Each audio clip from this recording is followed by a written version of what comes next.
All right. Hello, everybody. Thanks for joining us today.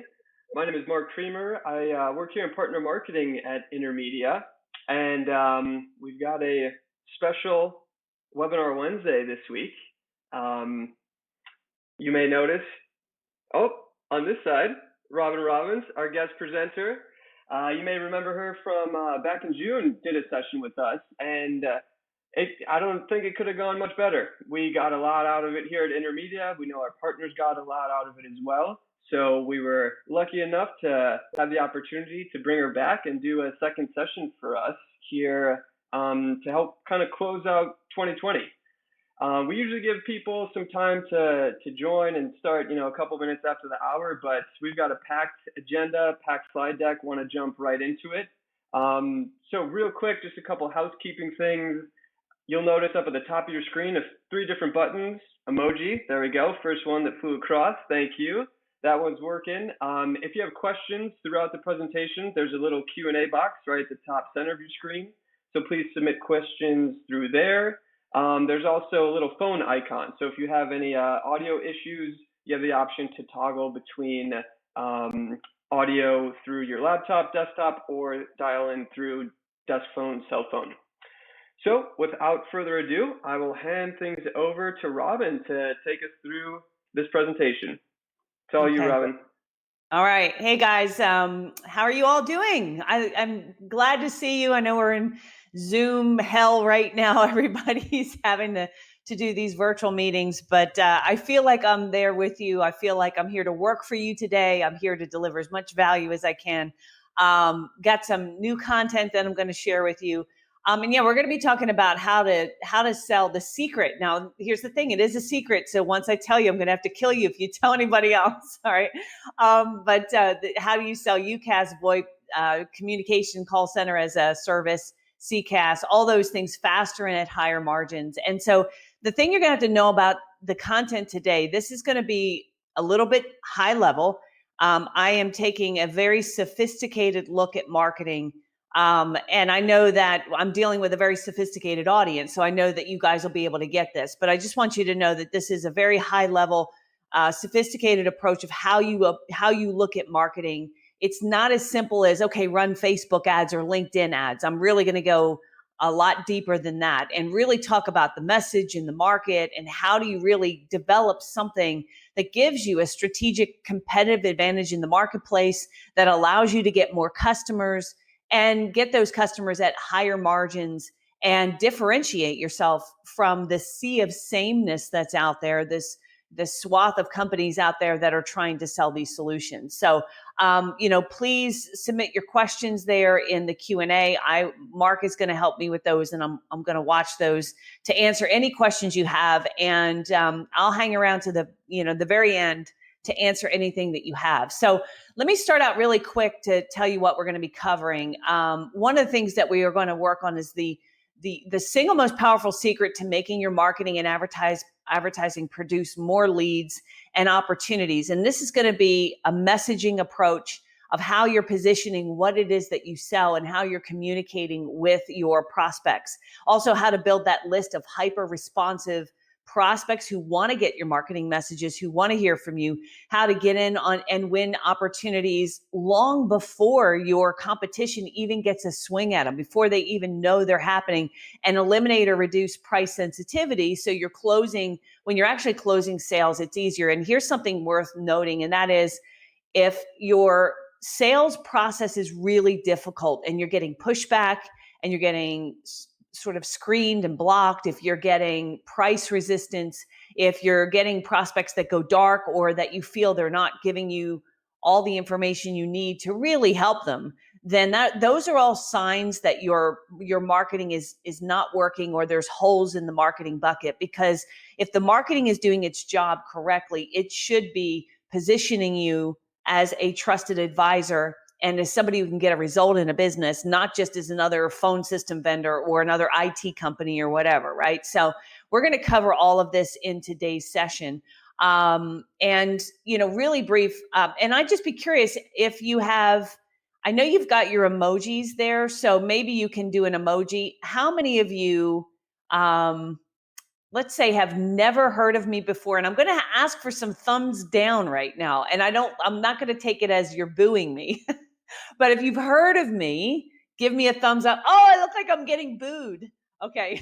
I was going to say, I won't take it personal. Trust me, I have 2 kids. They keep me grounded. But give me a thumbs up if you heard of me. So, okay, so a bunch of you have never heard of me. So I'm glad I put this slide in here. I'm not going to spend a lot of time on it, but just briefly, I started working with IT firms back in 2002 is when I officially started my company. I had worked for CGI Systems, so I had been well-versed in the tech field. And I worked for 2 different marketing agencies where technology companies were clients of mine. So I'm not new to the tech world, but in 2002, I started Technology Marketing Toolkit. And since then, I have worked with well over 10,000 VARs, MSPs, telecommunications firms, IT service firms, everything kind of IT related, even software as a service and application development companies, to help them do one thing, and that is to get more and better quality clients. But really, I think what I help them do is take a much higher level, more sophisticated approach to marketing, selling, client acquisition, growing the business, so that the growing the business is real. That's what our logo, if you see keep it real on our logo, that stands for you want to have a rewarding, easy, attractive, and lucrative business versus a tedious, exhausting, chaotic, and hard business, which is what tech stands for. When you have a tech business, tedious, exhausting, chaotic, and hard, and we're trying to do real, rewarding, easy, attractive, and lucrative. And that's all I do is work with MSPs, VARs, and a lot of them sell telecommunication systems, whether it's VoIP phone systems, or many of you probably sell other things other than just the intermedia solutions. Maybe some of you just do that. I run the largest peer group in our industry. Right now, we have 593 peer group members. Now, we have 5,400 active members all over the world, but the peer groups are the ones that meet on a regular basis. They report their numbers to us, so we know a lot about what is going on out there. And the thing that I am most proud of is that we have more documented client success stories than anybody else. So if you're a little skeptical, I don't blame you one bit. I was just listening to somebody who's, I'm not going to name, is a really well-known sales trainer, and some of the stuff he was saying, I don't, not in this industry, but I mean, I don't even know how anybody could, how he can get away with some of the stuff he's telling people to do. So I understand there's a lot of fast talking, slick business development gurus out there, sales gurus and marketing gurus. And, that's one of the downsides. So I don't blame you for being skeptical. I think you should be, of anything that you hear, but I want you also to know that what I come to you with is, all these years of experience in working with clients, very much in the trenches. I'm not an ivory tower person who writes books and doesn't interact with people. I'm every day talking to clients like you who are trying to grow a business, got a million things going on, dealing with the COVID crisis and everything else, trying to hire people, employee problems, vendor problems, marketing problems, and everything else. So I share that with you just to say that the advice I'm going to bring to you is one I've used to grow my own business, and also one that I've helped a lot of clients with. So real brief also, if you can't stay to the end, we do have some resources for you. They are free, as well as a private consultation. And I'll just put that toolkitlive.com/intermedia. If you want to you want to learn more about what we do, or you just want to get some of these free resources, you can go out there. So all right, so let's dive in. And the first thing I want to start out with is just asking that question: what is marketing supposed to do? Now, that sounds like a really silly question, but I think that a lot of people aren't very clear on what marketing is, what good marketing is, and what it should be producing and what it should be doing. Because when I ask most audiences, what is marketing supposed to do? I'll hear things like, well, get our name out there, or generate awareness, or build a brand. And so then I'll say, okay, so if marketing's job is to get our name out there, and you write a check for $10,000 for some kind of marketing activity, whether it's SEO or Facebook ads or direct mail or a telemarketing firm or a LinkedIn promotion, whatever it is, if you just wrote a check for $10,000 and then you pay that to whether it's an agency or you give it to an employee who works for you, and you come back a month later or 2 months later, whatever it is, and you say, okay, well, what is what did we produce off the $10,000? And they said, hey, well, we got our name out there. We didn't generate any leads. We didn't get any customers, but man, people really are aware of us. We did branding. We're generating awareness. We definitely did those things, right? See, I don't know of many business owners who are going to be happy with that answer. If they spend $10,000, they typically want to see leads, sales, clients, opportunities. So I think if you want to have a good ROI on marketing, you got to have a good definition of what marketing is supposed to do. And so what marketing really is supposed to do from the standpoint specifically of when we're talking about marketing in new client acquisition. And there's another point to learn there is that marketing doesn't stop when you acquire a customer. A different marketing process should begin, but you should still be doing marketing to existing customers. But most people, when they think marketing, they think in terms of new customers. So that's what we'll talk about today.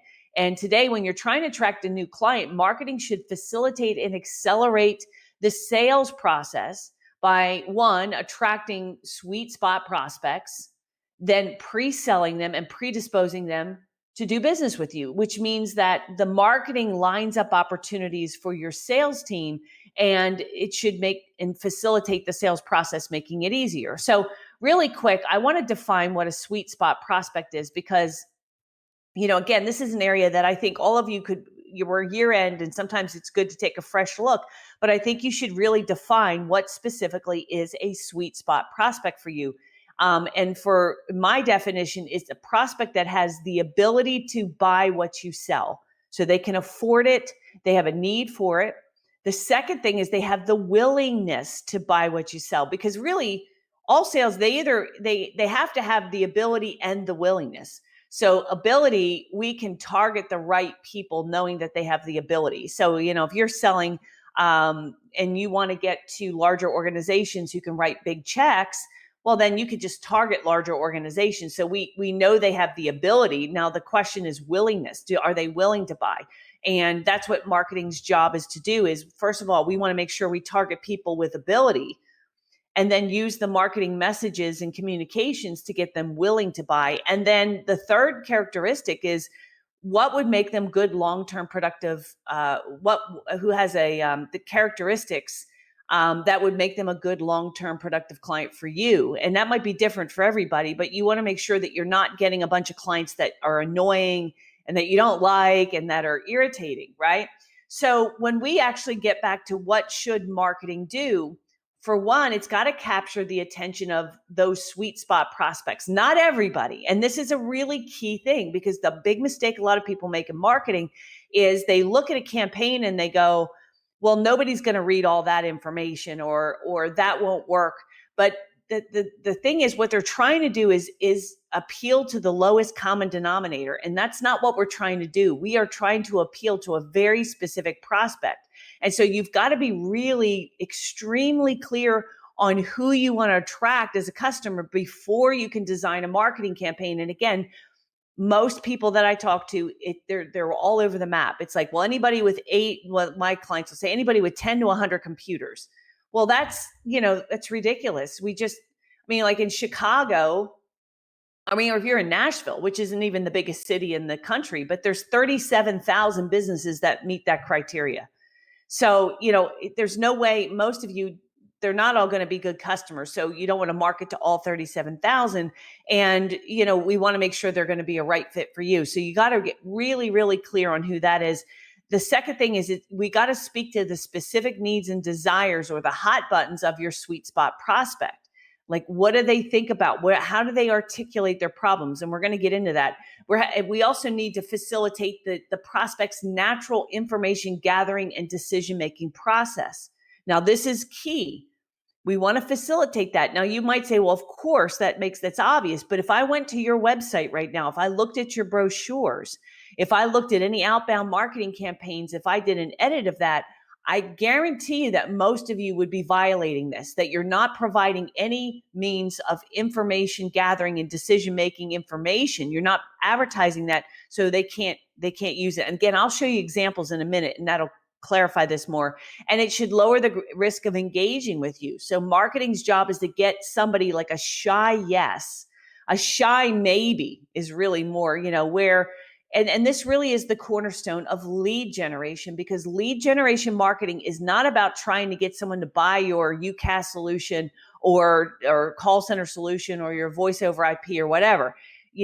That's a bridge too far. What we're trying to do is get somebody with some type of interest to raise their hand, which is lead generation, that to inquire to get some more information. They might not be ready to buy right now, but we can develop a relationship. We can use marketing.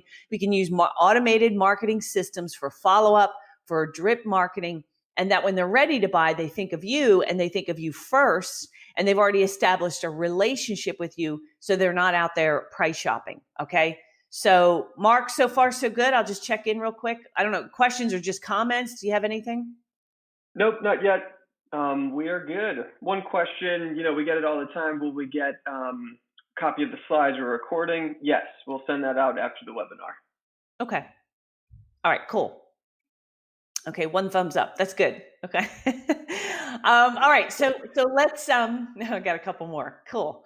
All right. So here's what I want you to do. I want you to think about whatever target market that you have. Whatever, maybe you just focus on dentists. Maybe you just focus on nonprofits. Maybe it's manufacturing. Okay. Whatever you carve out from a demographic standpoint. Now, demographics are things like size of company, years in business, situation, maybe the technology they have, geographic location. Those are all demographics. Okay. Now I want to kind of layer another thought process over this. Okay.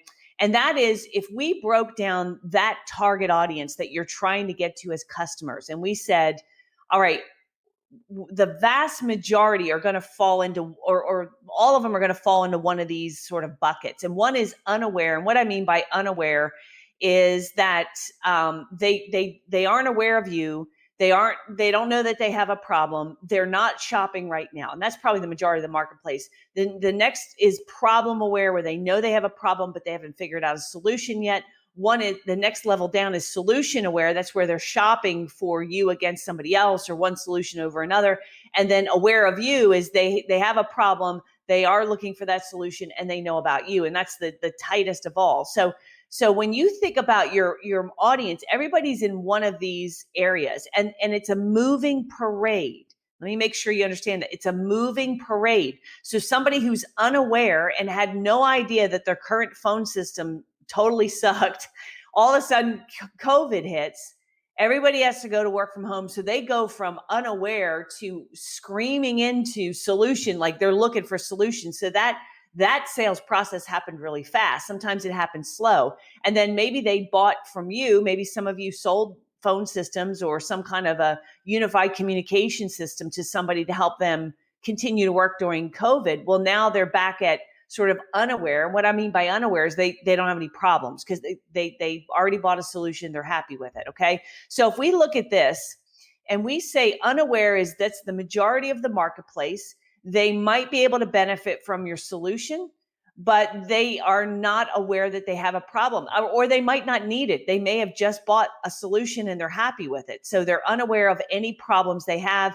And if you're going to get the attention of these prospects, the only way you're going to do it is if you develop the need by making them aware of where they're being underserved, or by making them aware of a problem they have, right? So if they have an outdated phone system and calls are being dropped, and they have no tracking, they can't do text messaging, they can't do certain things to communicate with their customers, there's a very, very high probability they're losing opportunities. They're losing prospect opportunities. Their customers are annoyed with the way the phone's being handled. They're not getting callbacks. So they might have a problem, but they might not be aware they have a problem. All right. So they think their good old fashioned phone system that they have to go on eBay to find new phones for, they think it's just fine. Right. Well, the thing is if we are running this kind of ad, and you'll forgive me, I don't mean to make fun of this company, but I guess I am, but this ad, which came up in my feed.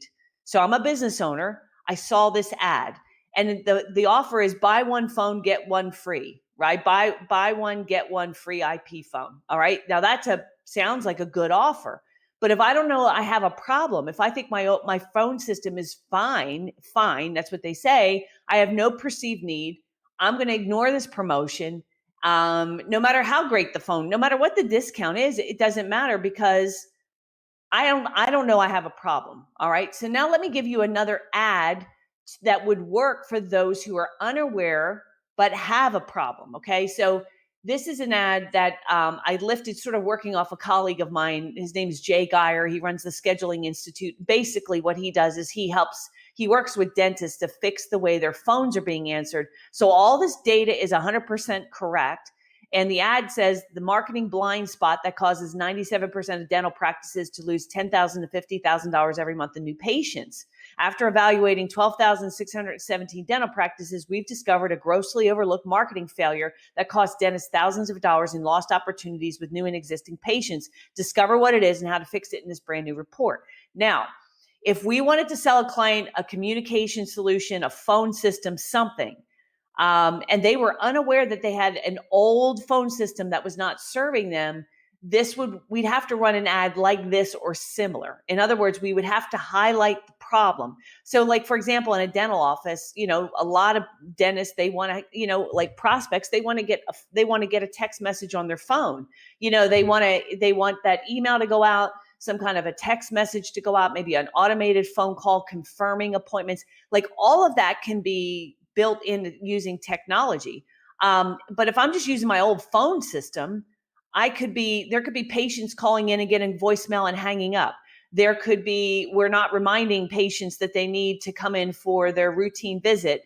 And when the reminder doesn't go out, the patient forgets. And so they don't go. It's like every 6 months, that's what they're supposed to do. They wait a year, maybe a year and a half, and they wait till they have a problem to go in. So that's lost opportunity, because if a patient doesn't come in, if they don't book appointments, if they're behind, then the dentist is losing opportunity. They're losing revenue. So again, what we're doing is we're taking it and making it a business problem that a CEO, that a dentist would pay attention to, but we're not selling phone systems, even though that's what this is for. What the solution is your phone and your communications to your existing customers is crap. You're not getting reminders out. You have clients that are not returning, that are not repeat business. They're not coming in again and again, whether it's, again, text reminders, phone reminders, how the phone's answered, how it's being routed, tracking of calls, like all of those things. If a dental practice fixed those things, I know, because my friend Jay Geyer does this and he's done this for a living, it's costing the average dental practice between $10,000 and $50,000 a month. That's a lot of money. Now, let me also point this out. If I can make this argument, which we can, if we can make this argument to a dental practice, if your phone system costs, let's say it costs $20,000, would a dentist, if they bought in that they're losing even $10,000 a month, which would be $120,000 a year, is $20,000 too expensive for a phone system? Well, unless you're an idiot, because you're saying, okay, now we're selling dollars for dimes. In other words, we're selling the solution because the solution, we're showing the business impact. Okay. And so if you get what I'm saying here, that this right now is going to make your entire webinar worthwhile. Now, the difficult part, obviously, is you got to build these case studies, which means if you have a client and you are tracking how many sales, how many calls, how many communications, and all those things before you went in, and then you have to then track afterwards and look at the revenue difference. So you got to go in before you sell a solution, kind of doing that assessment so you can build these case studies. All right. So if you haven't been doing that, that's something that you want to do, because these kinds of case studies are probably sitting in your client base and they're right under your nose, and you're just not promoting them the way you're promoting them. You're promoting it as a phone system. So if we then go, let's say the next round up is problem aware, right? And so this is prospects who know they have a problem with their current phone system. Maybe COVID revealed that, but they're not aware of the options to solve it. They just know they got an old phone system. COVID hits, I got to send everybody work from home. People are answering it on their cell phone, or it's going to voicemail, and then Mary just calls in the voicemail, listens to the messages, and hopefully she returns those calls. They're probably they're not likely to be shopping yet. So, because when people first have an awareness of a problem, it depends on the severity of it, right? Again, COVID made it very abrupt. It sped up that sales process. But, they might be creeping into problem awareness, meaning they just hired another employee and they got to go on eBay to try and find a phone or something like that, right? So they may or may not be shopping yet. They might be hesitant to do anything. They're aware they got a problem, but they might be holding off because they don't want to spend money, or they think that VoIP communications and this unified communication systems, all the solutions you bring to them might be too much for them. It's more than they need. It's complicated. It's too expensive. So they might have all these hangups in this problem awareness, right? So again, if we're selling to that prospect, this still would not work because you're just saying buy one, get one free, run your business from anywhere, right? And that's what everybody says. So run your business from anywhere is a platitude. I mean, that's the whole point of having a VoIP phone system is, or unified communication is people can work from anywhere. I mean, that's the whole point. Save money and never miss a call. Well, I would hope so. I mean, none of you would advertise, buy our phone system, communication system, and you're going to be missing calls and spending a crap ton more money. I mean, nobody's going to advertise that. It's ridiculous. So again, you see the problem with this ad is it's appealing to somebody. Somebody would have to be solution, problem aware, hyper problem aware. They would have to know that they want a new VoIP phone system, and they would have to be aware of you. So when you go out to the marketplace with this kind of ad, this is why these ads aren't generating any leads from you, because you're not you're not communicating with the prospect where they are right now. All right, you're missing the mark, okay? So if we look at this example, now this would be an ad you could run that would go to a problem-aware prospect who's going, you know what, we got an old phone system, or we can't communicate, or whatever. We have a problem, but I'm a little hesitant. I'm either thinking about it or I'm getting ready to buy, right?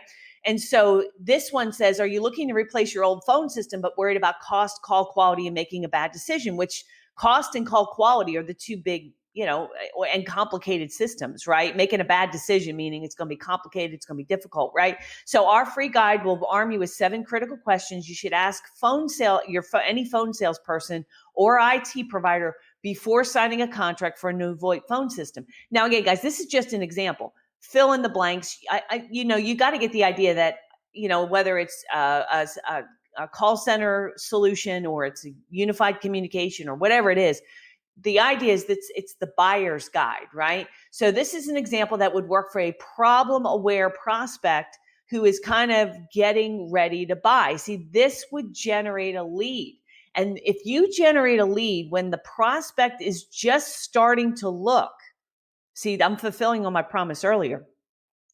You're going to get in where you're not selling them in a competitive vacuum, because by the time they already are actively looking and they go to Google, forget it.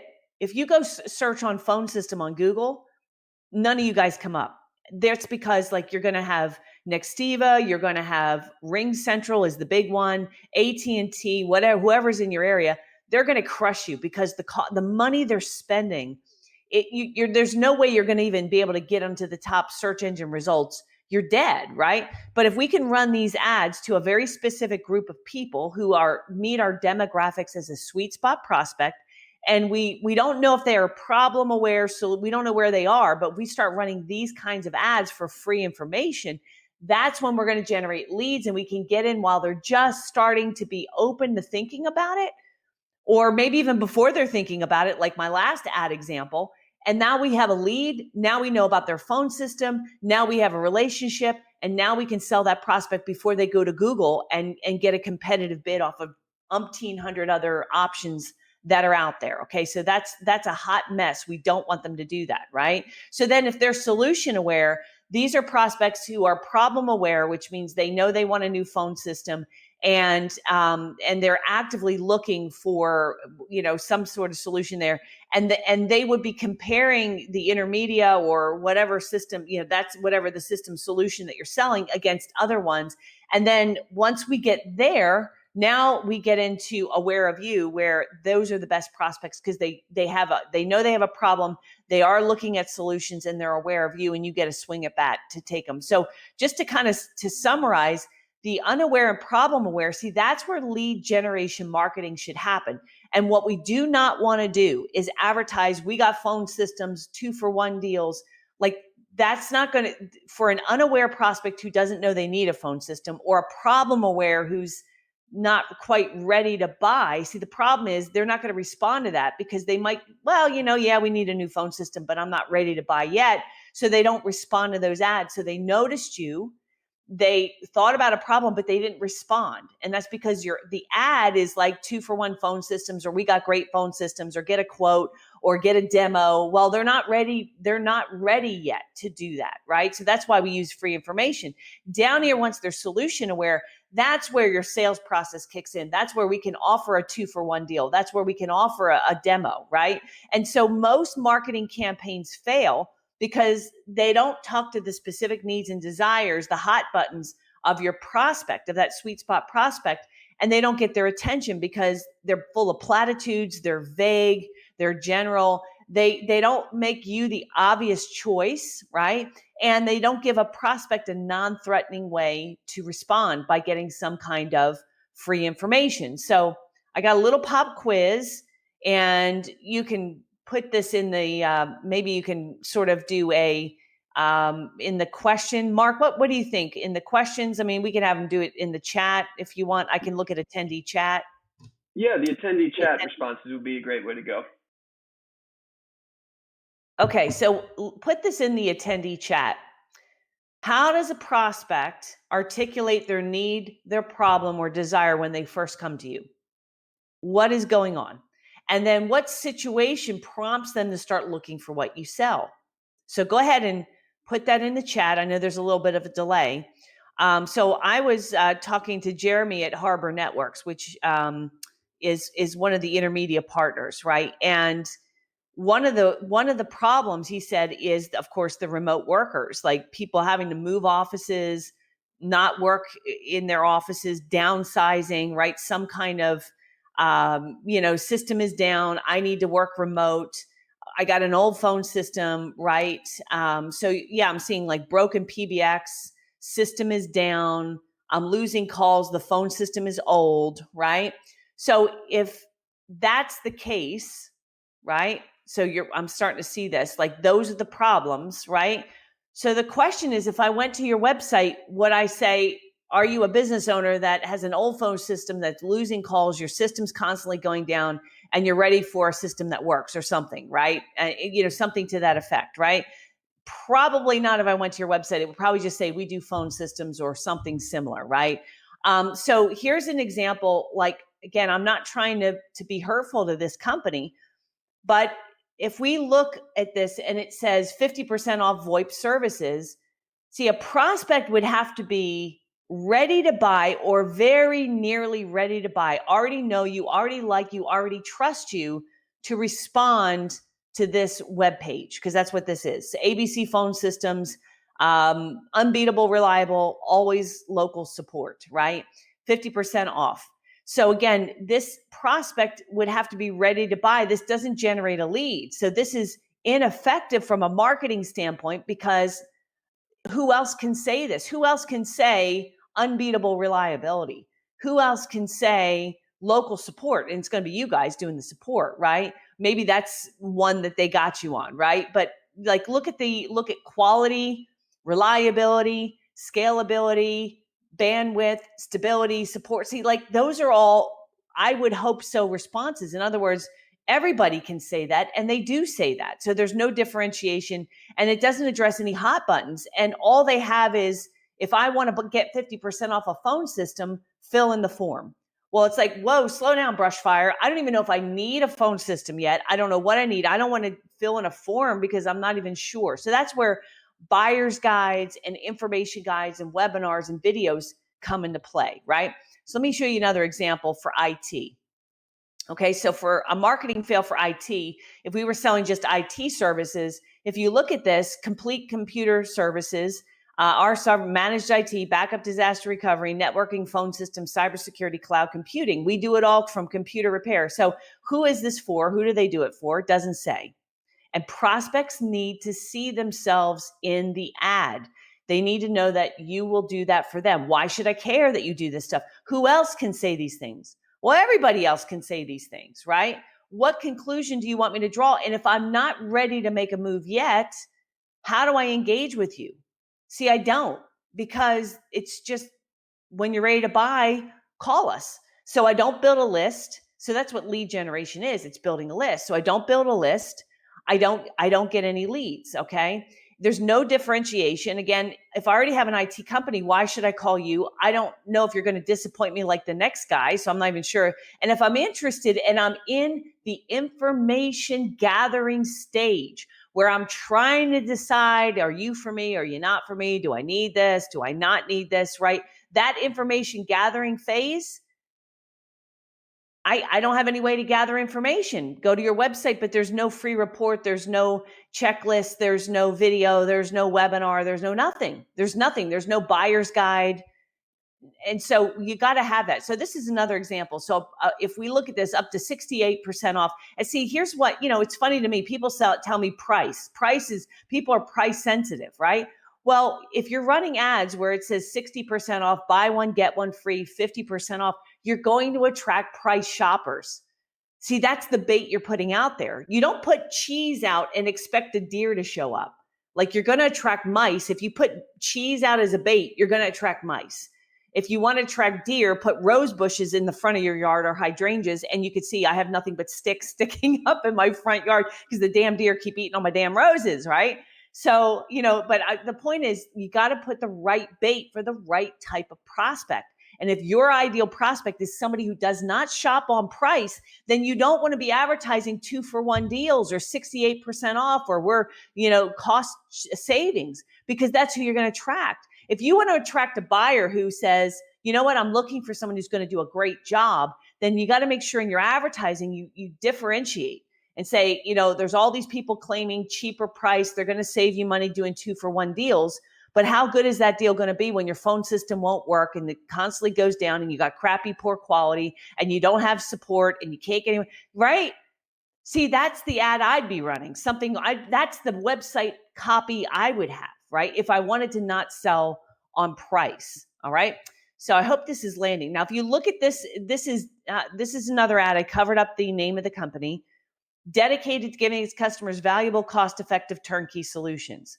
Well, what the heck are you selling? It's all platitudes. You're saying you're offering valuable, cost-effective solutions. Well, I would hope so. That's like advertising when you leave, like a restaurant. If I was a restaurant advertising, when you leave my restaurant, you'll be less hungry when you leave than when you came in. See, I would hope so. So that it's platitudes, it's generalizations. Who else can say that? And who else is going to say? Everybody's going to say that, right? So these ads that I'm showing you don't work. Whoops, I went a little too fast. They don't work because they make you sound like everybody else, right? Zero differentiation. So the prospect ends up price shopping you, because when you can't articulate your unique selling proposition, USP, why should I buy from you over everybody else out there when you don't have a compelling answer to that and you're using platitudes and generalities? You're going to get price shopped. You got to have better communication. You're failing to hit on hot buttons. Like I said, you got a bunch of platitudes. You're not identifying who the services are specifically for. This is key. They fail to have a non-threatening way to engage, free report, webinar, and they fail to facilitate the prospect's information gathering stage. So again, when somebody's buying a call center as a communication center, or they're buying a UCaaS solution or VoIP, they naturally are going to start looking for information to make a good decision. Well, why don't you create that content? Put it out there. Give it out to prospects.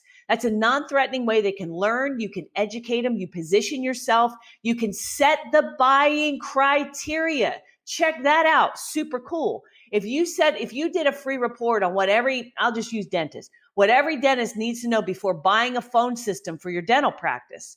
These are urgent, critical, necessary, based on our expertise. Here's the things you want to look for. Guess what? When a dental practice gets and reads that, and if it's written properly, they're going to come to you because you educated them and you set the buying criteria. And the buying criteria should, of course, say, here's something you ought to look for somebody installing your phone system. And that should be something that's unique to you, and explain why that's important. And it's going to be different for all of you based on your niche and based on your expertise and competence. I hope I'm making sense here. All right. Mark, is this landing with people okay? I think so. Yeah, I got some emojis flying across here. Quite a bit. Yeah, no specific questions around this. So I think I think it's landed. Okay, cool. All right. So let's keep going. All right. So the only type of marketing that you should be doing is what I call is EDR marketing, and it's educational direct response marketing. And so it's not something I invented. Direct response has been around since the post office first delivered mail. Educational is a little unique because I really believe if you're the best at what you do, an educated buyer is better than an uneducated one, because it's the ones that don't know what to look for, don't know how to value, don't know how to look at something. That's where you get the pushback on price, on terms, on what they need. If you educate them and they can understand why this is important, whatever you're recommending, they become a better customer. So we use education, we use reports and videos and webinars to educate the prospect, but we got to design the ads like I showed you that dental ad a minute ago, so that it gets their attention, it compels them to respond, and it facilitates and influences their information gathering and decision-making process, like I said, right? So to give you just like a quick overview of how educational direct response marketing works, if we look at this a sales funnel, they're out there, all kinds of different sales funnels.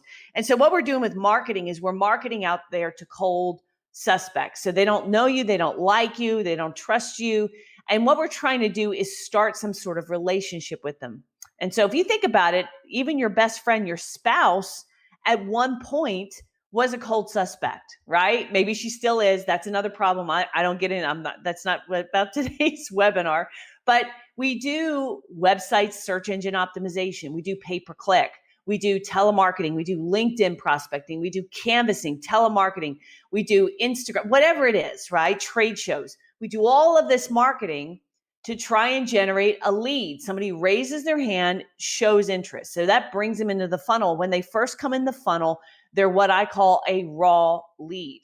So we make some sort of an offer like this. Are you looking to replace your old phone system but worried about cost, call quality, and making a bad decision? Now, if somebody raises their hand and requests this report, clearly they've got to have some level of interest in looking at moving to a phone system. Now, the key is that it's a shy maybe, and we got to use marketing and follow-up to develop the lead, but it flags the prospect in the headline, meaning, are you looking to replace your old phone system? If we wanted to even be sexier with this, if let's say, going back to the dental theme, are you a dental practice looking to replace your old phone system? Are you a nonprofit? Are you a manufacturing? Are you a call center director? Whatever it is. So we flag people in the headline and in the copy. We offer a non-threatening way to get information, and we facilitate that natural curiosity somebody has and what to look for when buying that phone system. Okay, so you can see that's what we're doing here. They can download it immediately. So other lead generation offers would be free reports, white papers, industry guides, surveys, ebooks, self-published books, all these things. So there's a lot of different ways we can get information out to the marketplace. All right. So you can do a competitive bid, even a communication assessment where you look at how inbound phones they're being handled. Maybe you secret shop them, et cetera, et cetera. So there's a lot of different offers. Now, once they get that information in their hand, that free report, that audio, that webinar can be delivered automatically. So you could have it on your website working 24/7, 365, even when you're eating Thanksgiving dinner this year, or Christmas or any of these holidays. That could be, somebody could be out there looking for a phone system, and that puppy's working for you, generating leads. Okay. So not only are these people interested, but they may or may not be qualified, which is why we have them as a raw lead. Now, at the end of the free information, when we send it to them, what it should be really is a non-threatening sales presentation. It educates the prospect. It answers frequently asked questions and overcomes objections. It provides case studies and validation. And then it should offer some next step, like let's get on a call and do an evaluation or something of your current phone system. And so at the end, and again, I'm using a free report, but at the end of the webinar, at the end of the video, at the end of the guide, at the end of the whatever it is, the information we're sending them, then what we're doing is they're considered a hot lead if they respond to the next step. And again, the next step from the information would be booking a call with you, and doing some sort of consultation. So we look at those leads. If they move to that next step and book an appointment, they're considered a hot lead. Obviously, we qualify them. And if they are, then we're sending what I call my sales secret weapon. We're sending pre-meeting material, which is, we call it a shock and awe box. Now, you don't want to call it a shock and awe box to your prospects because they think they're going to call the bomb squad or something if you say, hey, I'm sending you a shock and awe box, right? So really what this is material that is sent in advance of a sales meeting that you're going to have. And it's sent after a qualified prospect an appointment is set and they're qualified. You want them to get this about 24 to 48 hours before your initial meeting. And it should contain marketing material to build trust. So one of the things we put in there is like a client bill of rights. And that's just a fancy way of saying, here's all the things that we guarantee we will do for you when you become a customer of ours, or the top 10 reasons why you'll want to work with us. And there's a testimonial book, and there's the free report on how to buy a phone system or unified communication system or call center solution, or whatever it is, right? And you might have a comparison chart. Why you over other options, right? Like, so with our clients in our toolkit, we give them all the templates to do this. But basically, this goes out in advance before you have a sales meeting. And this is important because most salespeople, they don't send anything in advance. Nothing. So the prospect, all they see is what's on your website. So when you show up, you're not positioned properly. They don't have a lot of questions answered. If you brag on your company, you sound like an egomaniac because the marketing should be pre-selling them and predisposing them to do business with you, right? And that way it makes the sales calls, when somebody gets this, we call it shock and awe because it's impressive. You get this, we teach our clients to mail it in a box. And I'm looking around my office to see if I've got one, which I don't. I was going to show you one on I do have one, but it's over there and I'd have to go off camera to get it. But anyway, so the box shows up. It's really impressive. It pre-sells them, pre-qualifies them. So when you do your sales meeting, that goes a heck of a lot easier. All right. And then once you do the meeting, you have a scripted sales process that closes the deal. And then ongoing marketing for cross-sell, et cetera, is implemented. Now, the key to also understanding is where you get involved is where it's a hot lead. So the marketing, if you're doing marketing right and you're using content marketing like EDR marketing, like I'm showing you, you're getting leads coming in from all different kinds of sources. You can put it on autopilot where they get the information immediately. There's automated, we sell an automated marketing system for our clients, but there's email follow-up. There's phone calls that are scheduled for my reps to follow up on. There's notes sent to the printer, send out the shock and awe box, send out these materials. It's all 100% automated. And so my sales reps, the time that they're getting involved is when there's already a meeting that's booked with a prepared, qualified, ready to buy prospect. And see, that's what you want. You don't want, salespeople, salespeople don't get burned out from selling. They get burned out from prospecting and not getting any opportunities to sell. So you want to set up your marketing so there are opportunities for your salespeople to sell and close and maximize their time. And if you are the only sales rep in your company, maybe you're the owner and you do most of the sales, then you absolutely want to set this up because you don't have time to be making cold calls and prospecting. Hire a team of people to help you. Hire an appointment setter, hire a marketing manager, buy my toolkit. There's a shameless plug.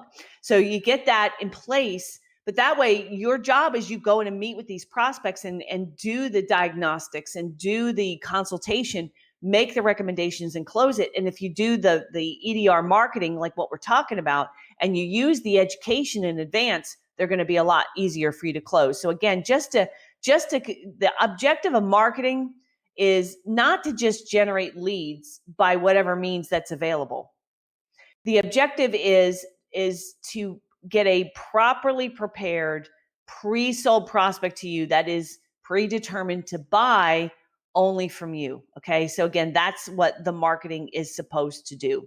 All right. So just one last additional support that we have for you, again, for free. I'll just mention that you can go to this website. We do have some material out there that'll help you in developing a unique selling proposition, what an EDR system is, et cetera, et cetera. It's free. We do a one-on-one consultation. If you like it, it's up to you. But we've got about 10 minutes left, I think, until we have to wrap up. I'll take any questions you guys have or comments. So Mark, what do we got? Yeah, so this one came in about 10 or 12 minutes ago. We might need a little bit more context. This comes from Drew, who asked, what about different marketing paradigms? So I'm not sure if that's enough info for you to go off of, Robin. If so, Drew, can you please just send in a little bit more context? Yeah, I don't, a paradigm is a set of rules or, so I'm not sure. I'm not sure. I don't know. I Okay. did see something in the chat where they were asking if you guys offer those white papers and so forth. So here's what I would tell you. It's really not Intermedia's job to do that.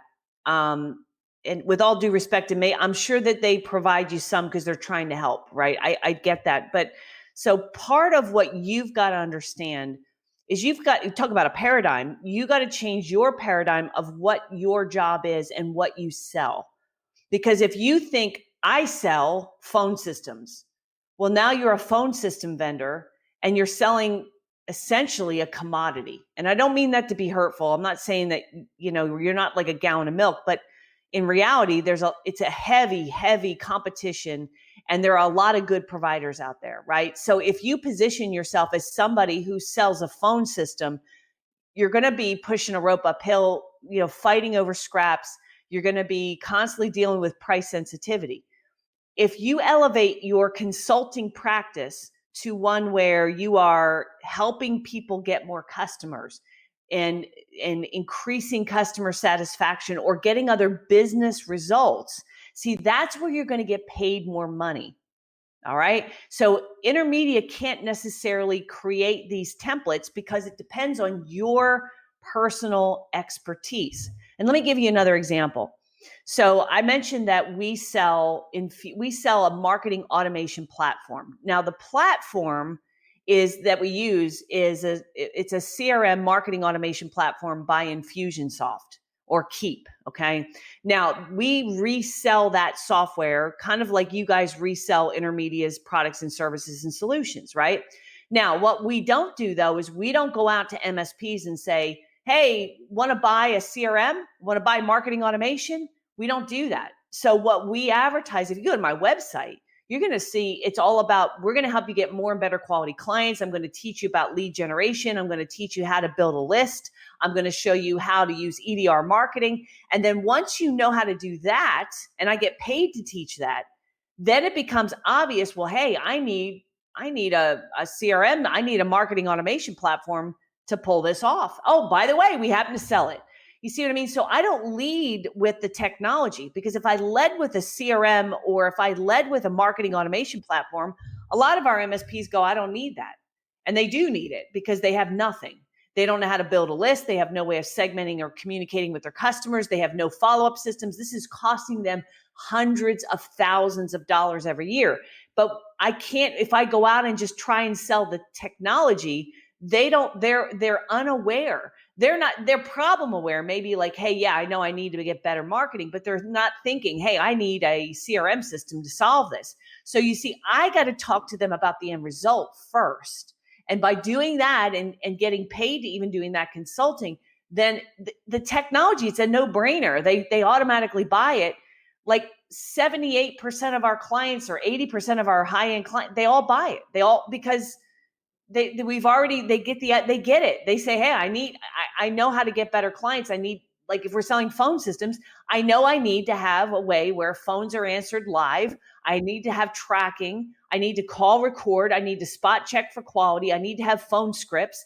I need to have a way to text message clients and remind them when it's their appointments are due or their appointment is coming up. So we cut down on no-shows, which eats into our profit margin. All that around it. See, you don't want to go to Intermedia and say, give us these templates. See, you're missing the point. You want to be the expert on that to your customers, which means you're going to have to evolve your business, change your own paradigm, and think of yourself differently, build different skill sets, build different solutions. And the technology is just the implementation tool. What you're really getting paid for is getting the result for your customers. And when you make that change, that's when you're going to differentiate from every single other provider out there. That's when your margins go up. That's when you get happier clients. That's when marketing gets a hell of a lot easier, because people will buy more customers rather than buying a new phone system. Because you know what? They think of a phone system as a utility.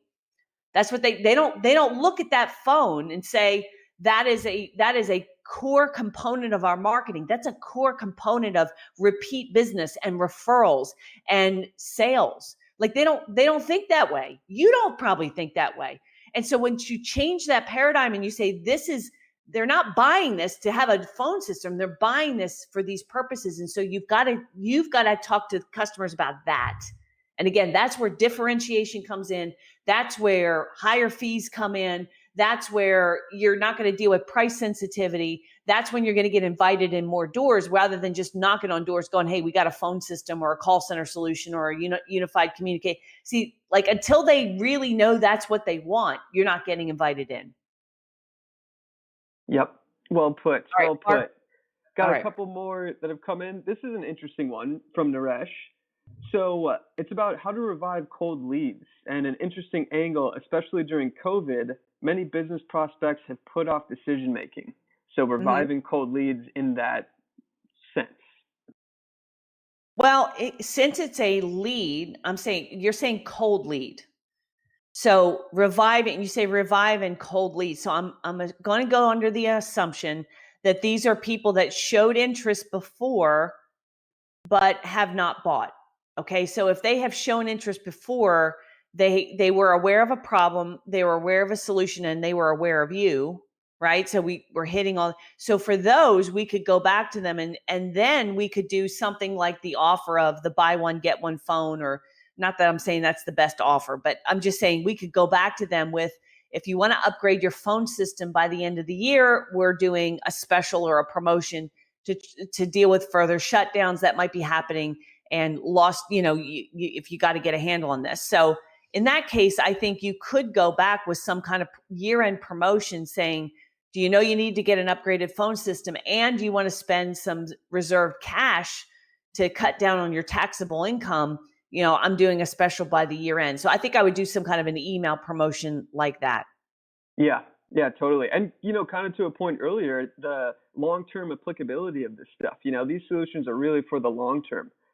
So, any sort of ROI that can be demonstrated, back to points earlier in the presentation. Again, we're kind of seeing that across the board as a point of success with our partners, is framing this up as, this isn't only the here and now, but this is the future. This is where things will be for the long term. Exactly. Yeah, so a couple other questions kind of playing off this a little bit in a similar realm. So what sales techniques would you use to get a prospect who is on the fence going with our VoIP proposal, when they've got other proposals on the table? So, really that, hey, we've brought it, it's on the table, a couple other proposals that they're kicking around as well, how to kind of get that over the finish line. Well, I think the bottom line is, one, did you do a good job at articulating why they should buy from you over everybody else? So, because there's no like clever sales closing technique that you just whip out at the very end of a sales presentation, and then they close the deal, right? You've either demonstrated that you're the most reliable, trustworthy source and why they should buy from you over everybody else, or you haven't. It's just, and you got to get ahead of that. All right. So let me tell you a story, and this might help clarify. Okay. So about a year ago, I wanted to get new cabinets put into my garage. So I wanted the whole, how they do the garage systems where you can hang all your crap up, all the shovels and the lawn stuff and bikes and just, garage stuff. Right. So I wanted to get that done. And so I went out to several companies to get a quote, and their sales process is almost always the same, right? We're really good. We've been around forever. We have high quality. Here's our testimonials, blah, blah, blah. I end up having two come out, and they both do the same thing. They sit down and ask you, what are you looking for? They draw up plans. They give you a quote. So I narrowed it down to two people. And the one lady that I liked the most, and I can't remember the name of the company. They all have Closet in the name. So that's the other problem, because you can't tell them different because they're all named Closet something, right? But the lady that I like, she had a finish that she showed me for the cabinets that I really liked. I liked the color. It was like a wood grain. It was a pretty color. I liked it. Her quote was twice as much as the other person I had come out and bid. And I like that person. They, I had and I think that they would have done a great job. Now, see, most people would have just said, holy crap, this is twice as much. Or, I'm not going there. I'm going with somebody who's 50% cheaper, right? But see, I always want to learn. I'm a sales and marketing person, and I always want to know. I'm curious. So I call her up and I say, look, you're still in the game here, but you're literally twice as much, almost to the dollar. I mean, it was weird. You're like 50% higher than the other company. And she said, well, do you mind, are you sure it's for the same materials? And I said, I think it is. It's the same drawing, the same layout, the same everything, right? And she said, do you mind if I come out and go over it with you to make sure that I haven't missed anything? So I said, sure. So she comes out and she takes their quote and she starts going through it with me. And she says, well, you see here how they've quoted you XYZ. Well, for example, she pointed out, you see here where it says wood veneer. She said, because there was a work table I wanted. And she said, well, I quoted you real wood block, which is more expensive than veneer, but it's going to look prettier. It's a higher end material. It's going to last longer. It won't chip or fade or, and when you're working out in the garage, there's moisture that gets on it. So she said, it's going to last longer. It's going to look nicer. And you told me one of your buying criteria is you wanted to look really nice. You didn't want just some cheap garage system, which is correct. So she said, if you want, I can cheapen it. I can make this workbench veneer and I could lower the price there. And then she pointed out a couple other things that I wasn't aware of. Now, the other thing she said is, you see how their design is with their cabinets, they sit on the floor. And she said, now with our cabinets, we have them up on steel pegs, steel legs, and we have reinforced steel bottoms on all the cabinets. And she said, the reason we get it up off the floor is because there's water in garages. It gets wet. And she said, if the cabinets sit on the floor, water's going to get under there and the baseboard and the wood is going to start peeling away and staining and looking like a mess. And she said, that's why ours are more expensive, because we do steel reinforced. It won't rust. It won't chip. It won't fade. If you could have like water flooded in there, and you're not going to have, all your stuff's not going to get wet, and it's not going to look bad. Now, she's explaining all this to me, and I'm sitting there going, now, why didn't she explain that in the sales process? So she's an idiot for doing that, because she almost lost the sale. She's probably losing a bunch of other sales, because I'm the only moron that's saying, hey, can you come out and tell me why I should pay you twice as much?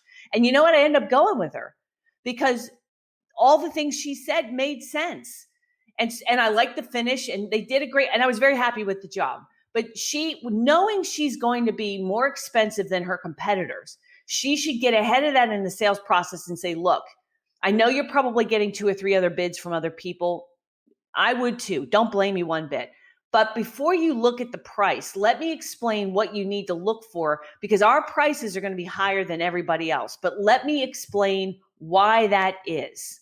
All right. And if she went through all the things that she explained, then at least I'm prepared for it, right? And she can also say, and she said, a lot of these companies will quote you things and they kind of hide the prices a little bit. So they give you a fake kind of like, it looks lower and cheaper than it actually is. They have ways of writing the proposal, because you just look at the bottom line and you don't really read through the details, but you got to read through the details, because the devil's in the details. And you can end up spending. So when she actually went through the quote, she wasn't 50% higher. She was only about 20% higher or 10%. It wasn't as much. But again, she had to explain that in that proposal to me. And when she did, I could see it. So if you know that's the case, like, I can't give you a clever sales tactic. You need to get ahead of that in advance and be able to explain and articulate, look, you're going to look at 2 other 3 companies. Here's what you need to look for. Here's what you need to look out for. We're a little bit more money, but here's why. And here's why it's worth spending more money on these things. And if you can articulate that, then you better redesign your business so you can, because obviously you want to build your business so you are the best deal going, that you are the highest quality, that you are the company people should trust. Because if you don't have that and it's not truthful, then you're going to be you're going to be shooting yourself in the foot. You're going to be pushing a rope uphill. You're going to be dealing with price resistance, fee resistance. So my recommendation is to be the best there is out there, and then make sure you explain that in your sales process. Great, good stuff. Okay. And hey, so we're actually over time. There's one more question, Robin, if we can hit it real quick, was do you have any source recommendations by vertical where people can get information on opportunities like, the dentist losing X amount per month, things like that? No, I mean, Jay Geyer is just a colleague of mine, and he's very unique in that he does more than this, but he started his company just doing phone audits for dentists. Like, that's where he started. So I just happen to know that information. But you need to build that for your clients, because you don't want to base it on, oh, well, this is what Jay Geyer says. Because if you do that, then Jay Geyer should get the sale, because Jay Geyer is going to teach them how to answer the phone and how to set up systems. And that's what they really need.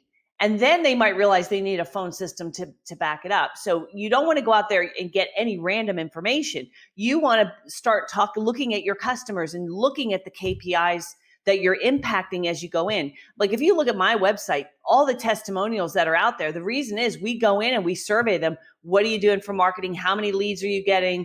And we measure them from where they start to where they end. And so when they become a client, we take a measure. And then when they end, we take a measure, and we can show them the progress. We can show them the impact and results. You need to do that for your customers. You don't go out on the web and get that. That's something you build in your organization. And I know this is a lot of work. And I told you in the beginning, this is going to be a sophisticated way of looking at marketing and client acquisition, and even how you position your company. I warned you of that. So if you just, if you're like, oh, well, that's a lot of work, it's going to take you time. It's going to take you work. Will the payoff be worth it? Absolutely. But it's not something you're going to it's easier to just run a Facebook ad with a picture of a 2-for-1 phone on it and hope that somebody, happens to stumble across it at the right time. Yeah, that's easy. But you're going to be struggling forever getting leads, price resistance, all the rest of it. If you can transform your business to be more client focused and results focused, with your own case studies based on what you do for customers, that's what you want to do, not just based on that research. Yep, good stuff. Okay, cool. Well, those are all the questions we had. So thank you for hitting all those, Robin, and taking everyone through this. And thank you, everyone, for attending. So, Robin, any last words? We're about to close up.